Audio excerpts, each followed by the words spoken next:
Senator Shore. We have a quorum. I think we have one bill to vote on, so I make a motion to move into executive. I have a second. I move that House Bill 11717 be brought before the committee to have. 1717. What is it? Oh, sorry. House Bill 1717 be brought before the committee. Do I have a second? I have a second. All those in favor say aye. Opposed, no. The ayes have it. The bill is before the committee. House Bill 1717 was presented by Representative West, which modifies provisions relating to alternative therapies and treatments, including vibacillin and ibogaine. There is a substitute ending in .04C and has been distributed to the committee. Senator McCreery, would you like to explain your sub?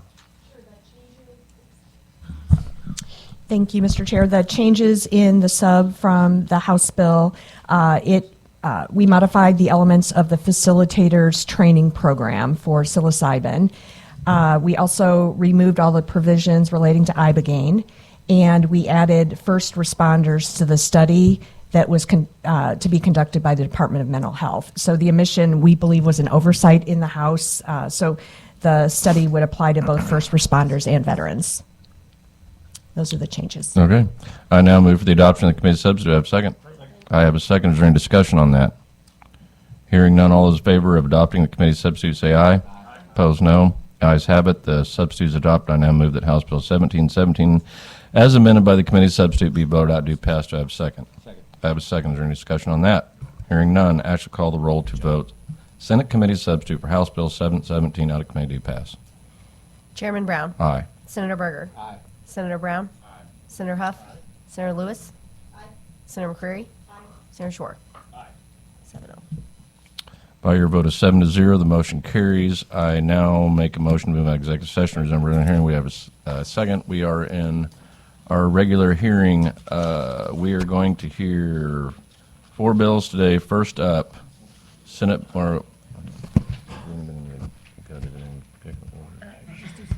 You need to go first? Okay. Senate Bill 1519. Senator Lewis, whenever you're ready.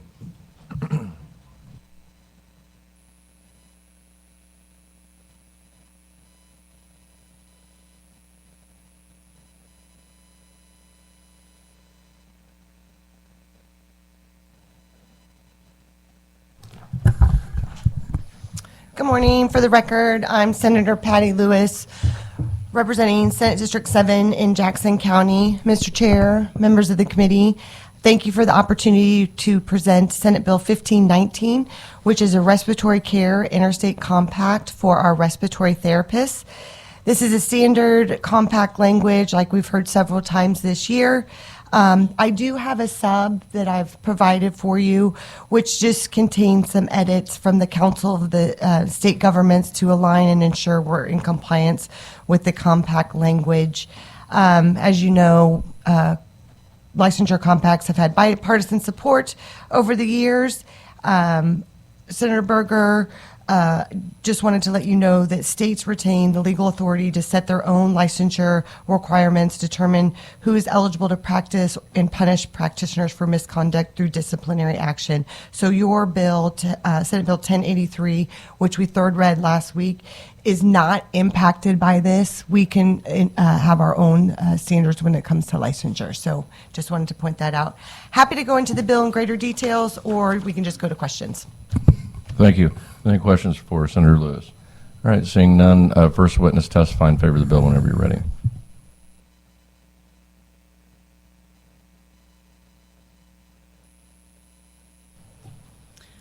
Good morning, Chairman, members of the committee. Thank you for having me this morning and allowing me to testify in support of Senate Bill 1519.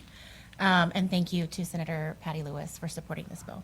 My name is Kristen Anderson. I've been a respiratory therapist in Missouri for 22 years. Currently, I'm working at St. Louis Children's Hospital in St. Louis, Missouri as a supervisor.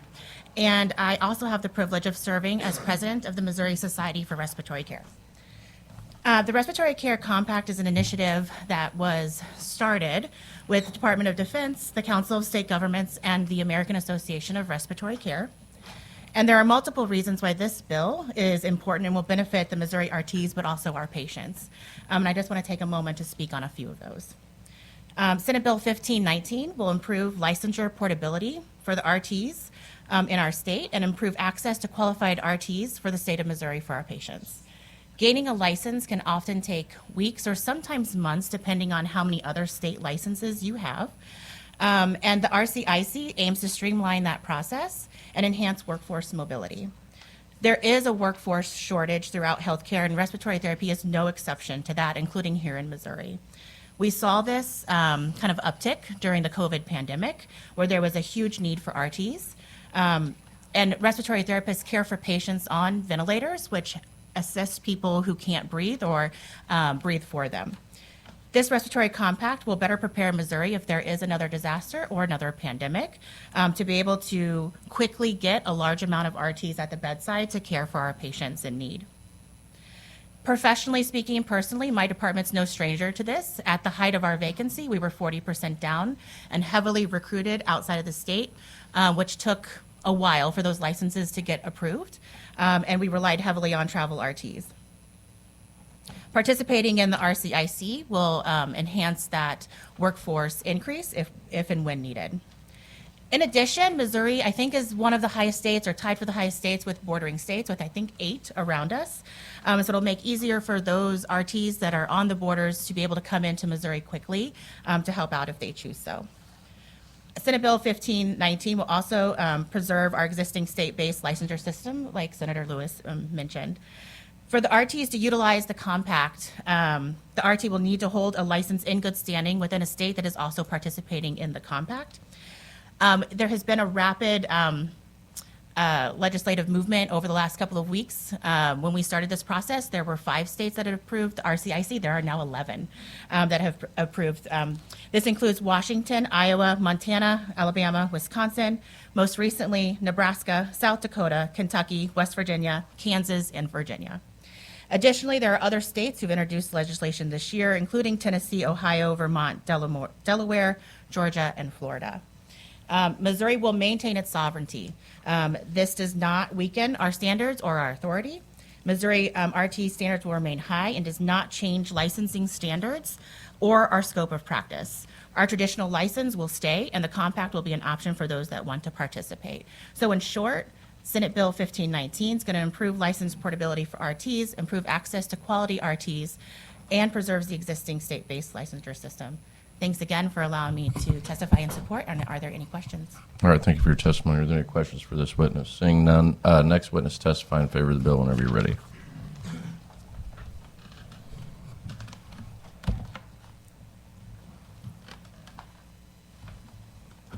Good morning. Thank you, Chair and Committee. My name is Nathan Pounds. I am a registered respiratory therapist. I am also an instructor at Ozarks Technical Community College in the respiratory therapy programs in Springfield, Missouri. I'm here to speak in favor of Senate Bill 1519, the RCIC. I will not repeat everything that Kristen has already said. Oh, I am also a director at large for the Missouri Society for Respiratory Care. I'm just going to share just a couple other things. The Missouri Hospital Association, as of 2025, still has a 10% vacancy rate for full-time employees in the respiratory therapy department in Missouri. Respiratory therapists within the acute care hospital make up the 3rd largest licensed practitioners in the state of Missouri. So whenever you look at those numbers, whenever you talk about when the next endemic pandemic does come, which it will, we are already starting behind. And so the RCIC quickens that. It puts up barriers so that we can bring in quality respiratory therapists for that as well. That's all I have. Does anybody have any questions for me? Thank you for your testimony. Are there any questions for this witness? All right. Thank you. Seeing none, are there any other witnesses testify in favor of the bill whenever you're ready? How many witnesses testify in opposition? Okay, go ahead. Chair, members of the committee, Jessica Petrie for BJC Health and Rankin Jordan Pediatric Bridge Hospital. Both of those institutions are experiencing shortages of respiratory therapists, and we need more of them. So happy to go on record in support of this bill and appreciate the senator's work. Thank you for testimony. Are there any questions for this witness? All right. Seeing none, are there any other witnesses testify in favor of the bill? Any witnesses testify in opposition to whenever you're ready?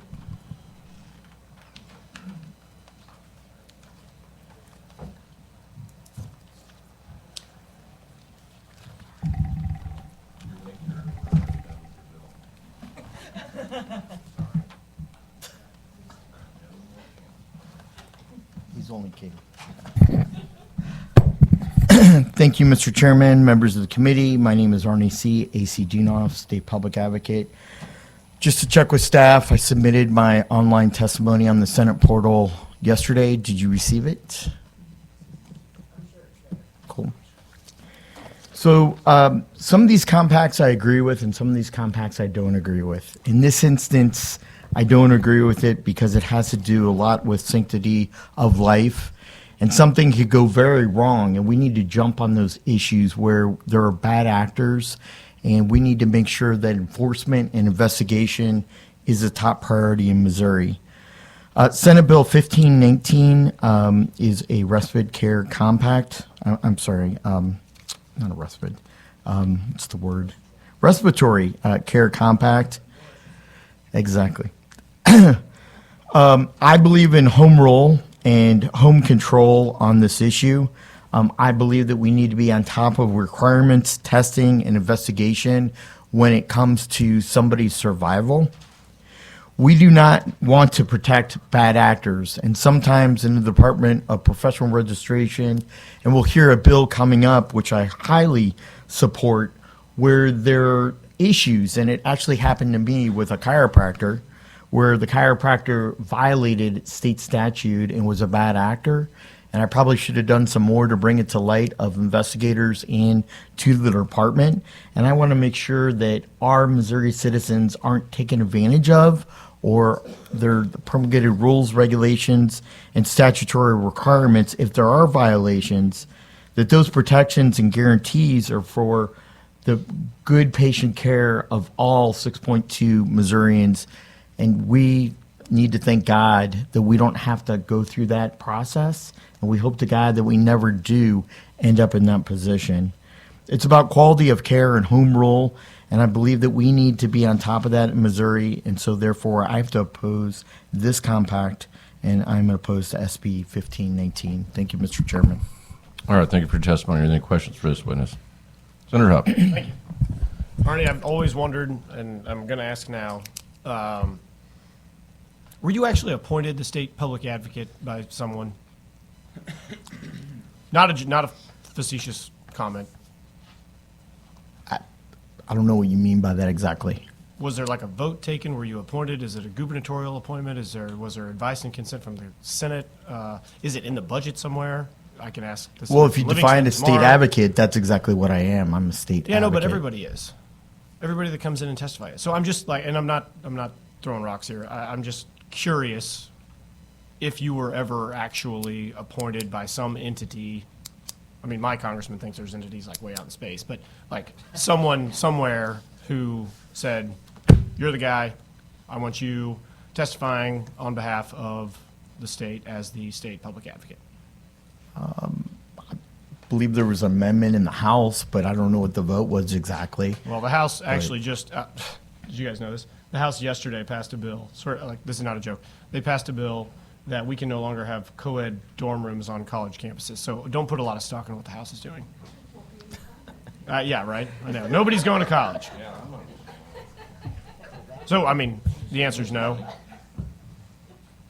I've been appointed by anybody, but that's what I do as a state public advocate. It's state public advocacy. I believe in state government. I believe in doing the best for Missourians. I think so does everybody who actually, runs for office. And you probably run for office too. But anyway, thank you. Thank you, Mr. Chairman. Sure. Thank you. Any other questions for the witness? All right. Thank you for your testimony. Are there any other witnesses testify in opposition to the bill? All right. Senator, do you have any closing comments? Just want to reiterate that just like all the licensure compacts that we have, Missouri has a control for the standards like Senator Berger's RRT language that we passed, so that's no different in this case. Oh, thank you. Next up, House Bill 1623, Representative Sassman, whenever you're ready.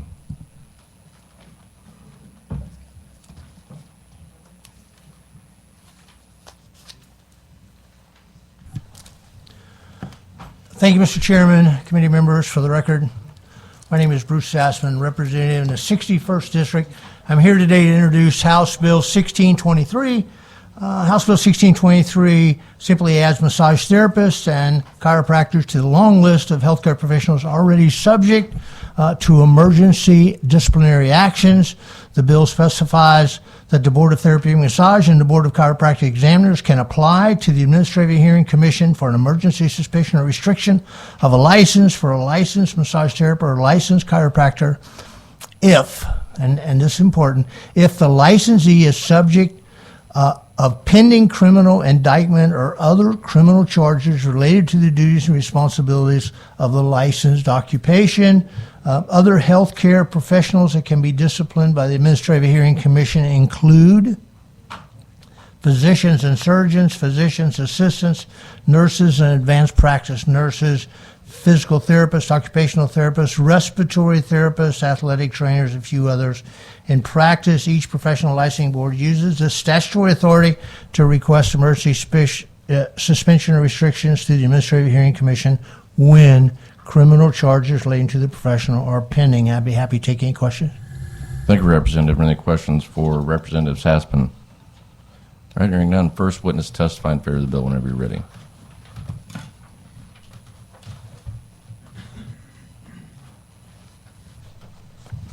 Mr. Chairman, members of the committee, Lynn Schlosser here today on behalf of the Missouri Chiropractic Physicians Association. These are the two healthcare professions that don't currently have this right by our board, and we're the most hands-on professions that there are in the healthcare field. Yesterday, I believe Ashley sent out the committee members an article about a chiropractic physician who was sentenced to 108 months in prison last Wednesday. In 2021, he was charged with some fraudulent practices. Because this law was not in place while he was pending sentencing, he set up his fraudulent practice once again and was busted again by the feds and was sentenced to 100 months last Wednesday. So we'd appreciate your support in this legislation. It's important to protect our patients as well as our practices.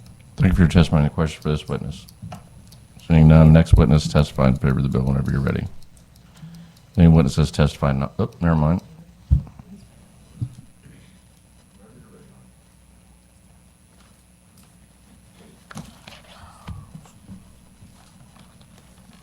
Thank you, Mr. Chairman, members of the committee. My name is Arnie C. A.C. Dinos, State Public Advocate.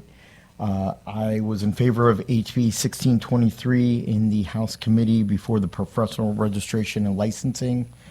I highly agree in this bill, especially when the charges and criminal issues are pending. I could tell you a number of stories. I'll just pick two from exact ones that I know. But in O'Fallon, we had a person at the corner of Feisey Road and Missouri Highway K that was involved in sexual misconduct of not only employees but also others at the chiropractic practice. And this went on. There were criminal charges brought. There was a grand jury indictment of this individual, and this individual was still allowed to practice. It was unconscionable. It was unbelievable that our state law allows this type of conduct. Finally, the person, because of the outcry from the public and the outcry from the prosecutor in the outrageous charges and the outrageous conduct of unethical professional violations, this person was forced to move to another state where he could open up another chiropractic practice, which is unfortunate because Missouri investigators, the Missouri Board of Chiropractors and Massage Therapists couldn't divulge what the investigation was or what the person was accused of, but yet this person moved to Mississippi and under their Chiropractic Board of Chiropractic requirements was allowed to open up shop down there to do the same exact thing. This person was supposed to go before a jury trial this summer. This person entered into an agreement and is going to serve time in our Missouri State Penitentiary for the crimes that he did and really messing up people's lives and their anxiety and their mental outlook on life, especially the woman that worked for this chiropractic business. There's just a number of issues of bad actors, bad massage therapists, where there's other extracurricular activity that's going on at these massage practices, and there needs to be more investigation from the Department of Professional Registration and the Board of Chiropractic and Therapeutic Licenses, especially in the O'Fallon area where there's 4 or 5 of these massage therapists that have opened up. And when you see the curtains and you can't see in the facility and you see different things happening around this area that brings other crime and other issues, it puts up a lot of red flags, and there needs to be more undercover investigations and more diving into if they're performing what the state statute says. For those issues, I highly support HB 1623. Let's get this across the finish line and on the governor's desk to protect Missourians all the way across the board. Thank you, Mr. Chairman. Thank you for your testimony. Are there any questions for the witness? Seeing none, next witness testify in favor of the bill. Are there any witnesses testify in opposition to the bill? Representative Sassman, do you have closing comments? No, sir. Thank you for your consideration. All right, thank you. Next up, House Bill 2409, Representative Shields, whenever you're ready.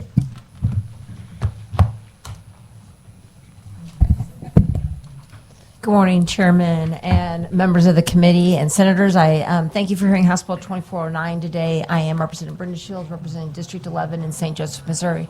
House Bill 2409 will increase affordable, reliable, safe, quality child care in our state.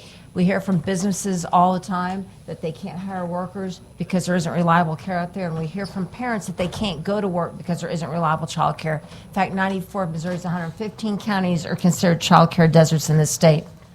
2409 addresses this issue. It provides the tools that communities need to create the child care their community needs. This isn't government creating government-run daycare, but people's and businesses investing in quality, safe, reliable, affordable care. And it's a perfect example of a public-private partnership.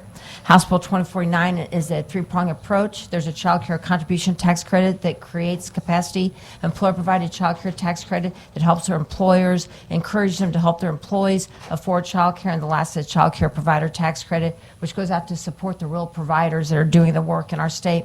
And what makes these tax credits different than any others is that we are asking businesses to invest in a business that is not their core business. I'll say that again. We're asking a business to invest in a business that's not their core business. They know that if they invest in child care, the state will invest in child care. That's the key. They put in first, the state comes in next. They're making an investment in the workforce today, but they also know they're making an investment in the workforce of tomorrow. And there's a lot of things that go with these tax credits, but the one I want to point out is these tax credits are non-refundable, non-transferable. I don't know how many bills have come across my desk in the rules that we're making tax credits that are refundable and transferable, and we love them.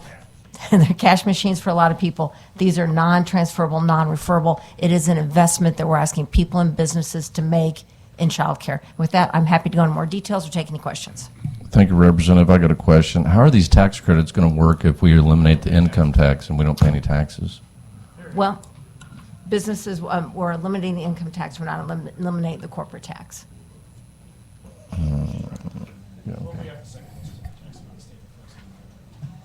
Are there any other questions for Senator Huff? Any other questions? Senator Lewis. Good morning, Representative. Good morning. I just wanted to comment, thank you for your commitment to this over all the years, and, I'm just fingers crossed. Yeah, we've been at this for 6 years. The issue hasn't gone away. We still hear from businesses. We still hear from families. I hear them all the time from my constituents. Where can I find child care? I have businesses in my community that really want to use these tax credits to create reliable care for their employees, because that's just it. People they need to go to work, and sometimes they make bad decisions, and we're going to pay for that for generations yet to come if we don't have safe, affordable, reliable care for families with young children. It's just, we can't make it up in fourth grade. We can't do it any time. Brain is developed in between 0 and 5. 90% of it, we have to provide this. Thank you. Are there any other questions for the witness? Seeing none, are there any witnesses testify in favor of the bill?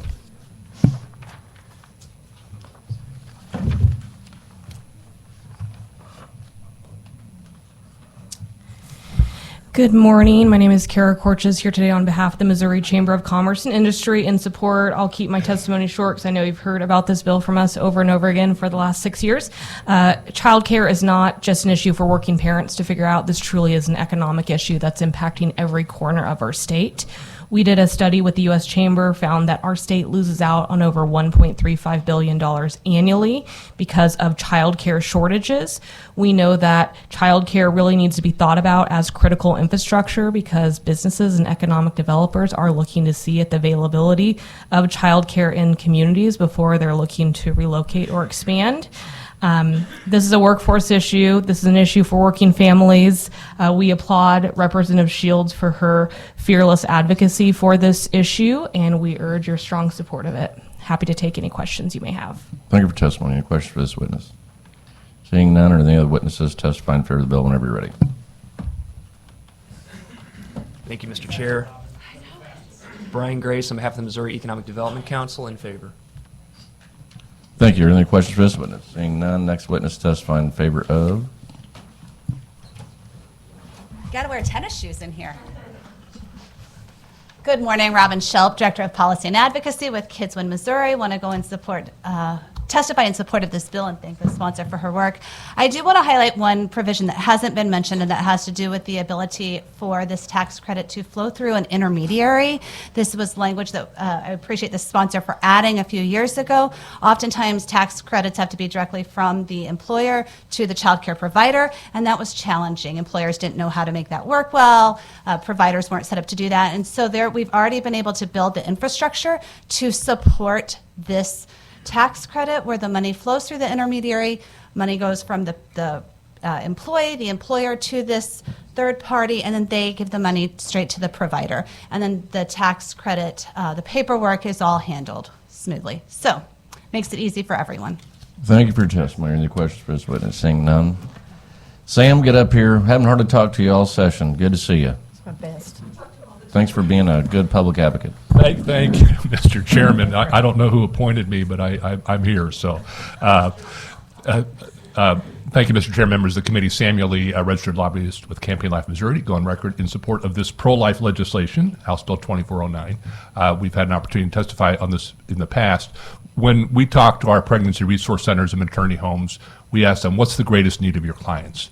And they'll consistently say, child care, housing, and transportation. Well, this bill can't fix all three of those things, but it helps certainly with child care, and we would just ask your support for this to help these agencies, but more importantly, help their clients who need child care so they can get work and work for their kids and work for their families. Happy to answer any questions. Thank you for your testimony. Any questions for the witness? Seeing none, next witness testify in favor of.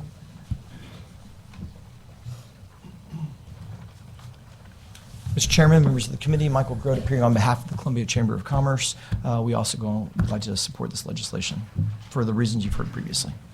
Any questions for this witness? Seeing none, next witness testify in favor of. Good morning, Katie Gamble here on behalf of the Missouri Alliance of YMCAs. Want to go on record in support. Are there any questions for this witness? Seeing none, next witness testify in favor of the bill. Kara Stark here on behalf of J.E. Dunn Construction, also going on record in support. Yep. Thank you for your testimony. Any questions for the witness? Seeing none, next witness testify. Oh, yeah, great. Yeah, it's the best testimony all day. Good morning, Matthew Smith with Associated Industries of Missouri, just going on record in support of the bill. Next witness testify in favor of the bill. Good morning, Mr. Chairman. Brad Jones with the NFIB. We've been supportive of this bill for all along, and I can tell you that we've got small business folks out there that this is a problem. I've got two little redheaded grandchildren in Kansas City, and I think their parents are going to be glad when they go to college because it's going to be cheaper, I think. So there you go. Well, are there any questions for this witness? Seeing none, thank you for your testimony. Next witness testify in favor of. Thank you, Mr. Chairman. Heath Clarkson here for Child Care Aware of Missouri. Full support. Thank you for your testimony. Any questions for this witness? Seeing none, next witness. Is there anybody against this bill? Well, Mr. Chairman, members of the committee. If you are, leave now. Lynch Losser. Here today on behalf of the Builders of Kansas City, a chapter of the AGC, and we'd like to go on record in support. Thank you for your testimony. Any other witnesses testifying in favor of the bill? Get up here, Cooper. Hurry up. Mr. Chairman, rare to be in a position where I'm for something, but on behalf of the Civic Council of Greater Kansas City and Greater Kansas City Chamber of Commerce, full support of the bill. Happy to answer any questions. Thank you for your testimony. Question for this witness? Seeing none. Next witness testifying in favor of the bill. Thank you, Mr. Chairman. Nikki Strong here on behalf of Next Missouri, here to go on record in support. Thank you for your testimony. Question for this witness? Next witness testifying in favor Thank you, of the Mr. bill. Chairman. Sam Panettiere on behalf of the Northland Chamber of Commerce, representing businesses in Clay and Platte County. I'd like to go on record in support, as well as United We, which is a organization focused on women's civic and economic advancement. Child care is the #1 barrier in women's labor force participation. Thank you for your testimony. Are there any questions for this witness? Seeing none. Next witness testify in favor of. Garrett Webb here on behalf of Aligned and dropping off Michael Grote's witness page for him. So, Thank you for your testimony. Question for this witness? Seeing none. Next witness testify in favor of the bill whenever you're ready. Good morning, Mr. Chair, Committee. Dr. Guillermo Villatrueba for the Missouri Catholic Conference, representing all 4 Roman Catholic dioceses in the state. We would like to go on the record in support of this bill and commend the sponsor for bringing it forward again. And yeah, this is a great pro-life piece of legislation, and we're happy to support it. Thank you for testimony. Any questions for this witness? Next witness testify in favor of. Any witnesses testify in opposition to?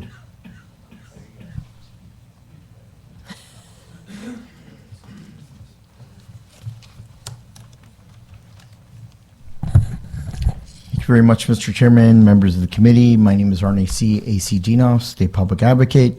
I submitted my online testimony on the Senate portal yesterday. You know, this is a slippery slope. We're getting ourselves in a lot of danger in terms of tax credits. If you take all the tax credits in the Missouri House of Representatives and the state Senate and add them up, they're over $5 billion of everybody's idea and suggestion to give a handout or give some type of tax credit. Now, I'm glad that these tax credits will not be sold as a commodity, because a lot of these are, and it's sold to the highest bidder. You know, I just testified this morning in the House on agriculture with 9 different tax incentives, tax credits, and it's just unbelievable that people have their hand out time after time, again and again and again. I don't know about you, but if anybody read the state audit report or the state audit letter sent to every elected official in this building in December from the state auditor, we have a deficit spending, a bad habit of debt in our state. We have to cut $1 billion in fiscal year 2027, and we have to cut $1 billion in fiscal year 2028. If you all recall the past statewide election, there was a ballot proposition, and the voters spoke loud and clear about a statewide vote giving property, real estate, and personal property tax breaks to child care facilities.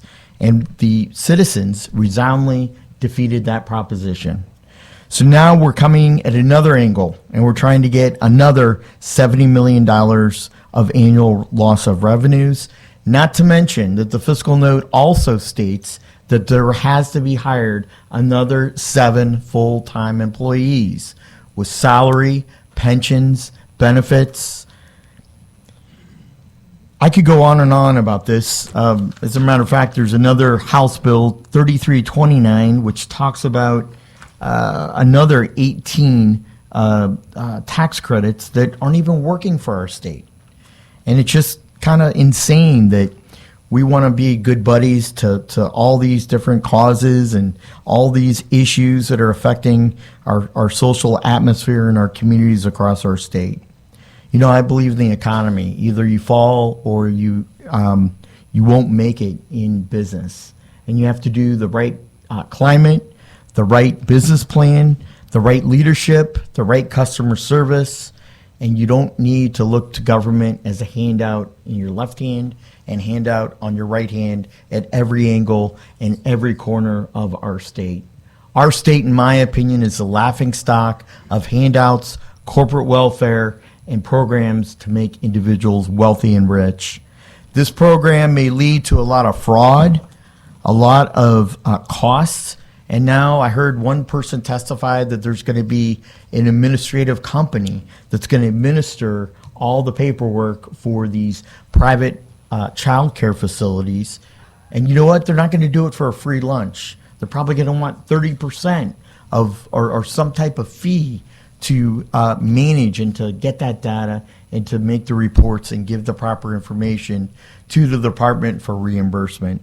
I could go on and on all day about this issue and why it's not good for Missourians.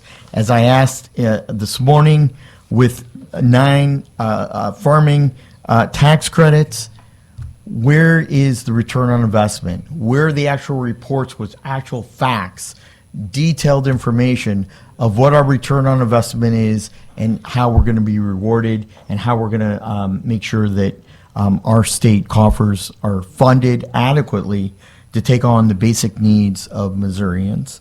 For those reasons, I do not support and I'm opposed to HB 1623. Thank you, Mr. Chairman. It's real easy to find those numbers in the coppers you're talking about, and I'm sure that you can talk to the ag chairman if you want to talk about that, because it's about an 8 to 9 to 1 return on investment. And I can't even imagine what the return on investment is, because I don't know about you, but I didn't have the luxury growing up to where I didn't have both parents working. And I can't imagine nowadays, not like most upper middle class people where both parents aren't working. So, you know, this tax credit given the ability to allow both parents to work, they're taxpayers and they're going to keep paying taxes because they're working. So I would assume, and the bill sponsor might know, and I guarantee you we can find this out on the fiscal note pretty easy, what that return on investment is, but I can assure you it's way more than a 1-to-1. And you know, we've tried to pass this legislation of all the tax credits we've done since I've been in this building to try to give incentives to get people to go back to work. I mean, the businesses that I run, 90% of the time when we lose somebody or we can't get somebody that we really need or want, it's because they can't afford the child care. And my businesses can't afford to pay them enough to be able to overcome that. So from a business standpoint, to me, this is very important that we do this. And you might look into your research a little bit on what the return on investment on these tax credits that we do are. I'd love to see that, because for the agriculture ones, I called the State Office of Auditor, and they said that they don't have such a report that would report the return on investment. We can get them through revenue real easily. Senator Huff. Thank you, Mr. Chairman. Have you ever testified in favor of a tax credit? Yes. As a matter of fact, So some of them are last year okay. the diaper bank, because I don't think that there should be any So you tax know on what I call essentials. those? I call those are the benevolent ones, right? Those are the ones that you think are okay for the cause that you support. But in an instance like this, when you say, "Hey, I don't really know if I support this," then you're going to say all tax credits are bad. So let's just be consistent. The biggest thing I want in this entire building is just consistency. If you want all, hang on. Let me So if you respond. want all tax credits to go away, don't testify in support of some and not others. And if you want information about the return on investment, to the chairman's point, actually, and I used to chair this committee, I'm not even on the committee anymore, but I think we're going to talk about it tomorrow. There's an appropriations committee in this building. And every year, and nobody goes, you probably don't even go, but every single year, the appropriations committee has a hearing, and we bring in every single department, and we talk about every single tax credit program on the books in this state. And we go through them line by line. And anyone on the committee, used to be 14 people on the committee, now it's 12. Anyone on the committee who doesn't go to that hearing, because it's insufferably boring, can ask any question they want. And you, as the self-appointed state public advocate, could be more than welcome to sit in the gallery and listen to any and all of those conversations.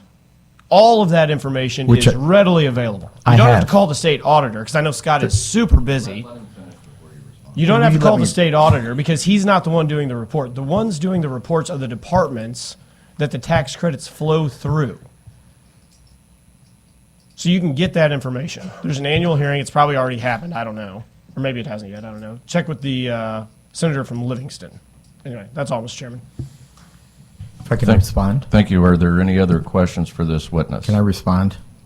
Go ahead. So first of all, I do attend appropriations hearings on both houses, And the facts are that a lot of employees. Hang on. There's a lot of hearings. So just to say that you go to Not appropriations all. hearings, okay, there is one annual hearing that is scheduled Okay. that goes through every single tax credit on the books in this state. Is that the hearing that you go to? I've been in past years. I Okay. can't say. So don't sit in front of this committee and say you can't get this information, because you can. But that's not true, because when you call the department, a lot of these bureaucrats and people who are in charge of these programs are not adequately and correctly The people who putting oversee forth the tax credits information, in every because it's single about job department go in front of security. the appropriations It's about committee job and answer security. questions from the committee It's every about single job year. security. And for you to say that I am not against tax credits is totally wrong. No, I've I'm just saying supported you're a for- few, I'm but I saying am you're constantly across for the some board tax not credits. You're not for all supporting tax tax credits. credits That's all. because we're going broke as a state. But some of wake them up are to wake okay. up to the T. We're going broke. The state auditor said you have to cut $1 billion. You were the appropriations chairman for Well, how many and years? for the record, four everything was or fine 5 when I years. was running the We committee. need to cut the budget. You're part of the reason why we're in this And we're rebuilding debt. I-70. Okay, We that- need to Arnie, we need I'm to gonna cut tell the you right budget now. and cut out Arnie, $1 billion. If you don't stop talking to him and you throw insult at him, I will have you removed from this hearing room. I have to have Don't be throwing insult at He didn't anybody want on to this be committee. interrupted, We but don't- you allowed him we to- sure don't get paid enough to deal with that. You So, allowed him to interrupt me. well, it's because we're sitting up here and you're not. So, That makes no difference. You're no are different there than any Missourian other than I am. questions for this witness? Are there any other witnesses to testify in opposition to this bill? All right. Next bill up. Hope this one goes better. Representative Wait, Peters, House wait. Bill Do I get to have a 1963. closing comment? Oh, yep. Yes, I'm sorry. Just thank you for hearing the bill today.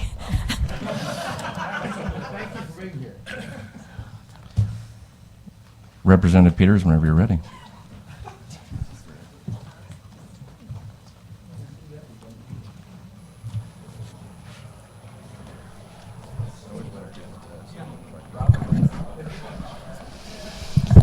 Thank you, Senator Committee. I'll make this the shortest one of today. So this just mirrors Senator Lewis's bill that we are asking for our social workers to decrease their supervisory requirements from 5 years to 3 years. We are only one of 4 states left that require more than 3 years, and we do have some behavioral health issues, and we really could open up that pipeline.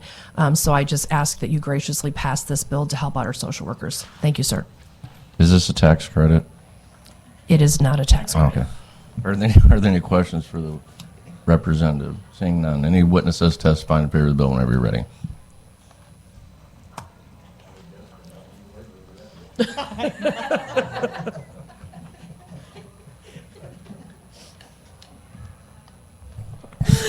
Chair, members of the committee, Jessica Petrie here for the National Association of Social Workers Missouri Chapter in Rural Behavioral Health. This bill has passed consent in both the House and the Senate. Shocking that something could be that non-controversial, but I think here we are.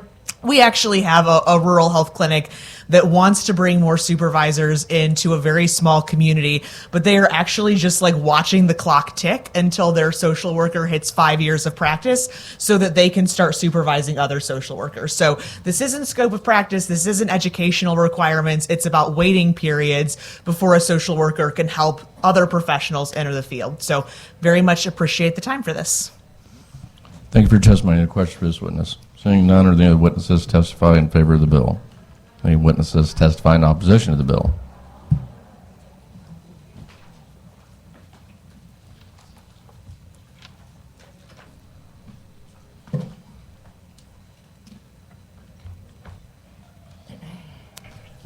Thank you very much, Mr. Chairman, members of the committee. My name is Arnie C. A.C. Dienoff, State Public Advocate. I submitted my online testimony in opposition to HB 1963. For all disclosure, I have supported some compacts, but in this instance, as the previous testimony at the beginning of this hearing, I do not support this compact. I believe that social workers, supervisors need to have at least 5 years of professional type of coaching and support. And I think it's a very serious field that we need to be cognizant and that we need to make sure that residents of Missouri are given quality care and quality services from the Department of Social Services. I feel that the current rules and regulations are adequate and serving Missourians well, and the department well, with growing leadership and supervisors in the Department of Social Services. For those reasons, I do not support HB 1963. Thank you, Mr. Chairman. Thank you for your testimony. Any questions for this witness? Senator Lewis. Good morning. How are you? Good morning. Good. Fine. I just noticed that my companion bill, Senate Bill 1092, you did not testify in opposition, and just want to reiterate, this isn't a compact. It's just changing the years. A social worker can become a supervisor, moving it from 5 to 3. And as it was described earlier, that this was past consent in both chambers, and I think it was 155 on the House floor that voted in support of it. So I just wanted to provide additional information. Because it was my mistake that I made a compact. It's lowering the standards, lowering the supervisory role, and I guess it's like a residency type requirement. I think that there needs to be somebody who's a mentor and somebody that they learn the traits and the good promulgated rules, regulations, and quality of service. Okay, and I welcome you to come to my office, and I'll give you additional details on this, because I think you're missing a little bit of information. No problem. Any other questions for this witness? All right, seeing none. Are there any other witnesses testifying in opposition to the bill? Representative Peters, do you have any closing comments? Respectfully, this is not a decrease in standards. This is literally, it's still supervising. It is just requiring 2 years less, and we need to open the pipeline. Thank you. Great bill. Thanks for bringing it before us. With no other further business before this committee, I move to adjourn. I have a second. We're adjourned.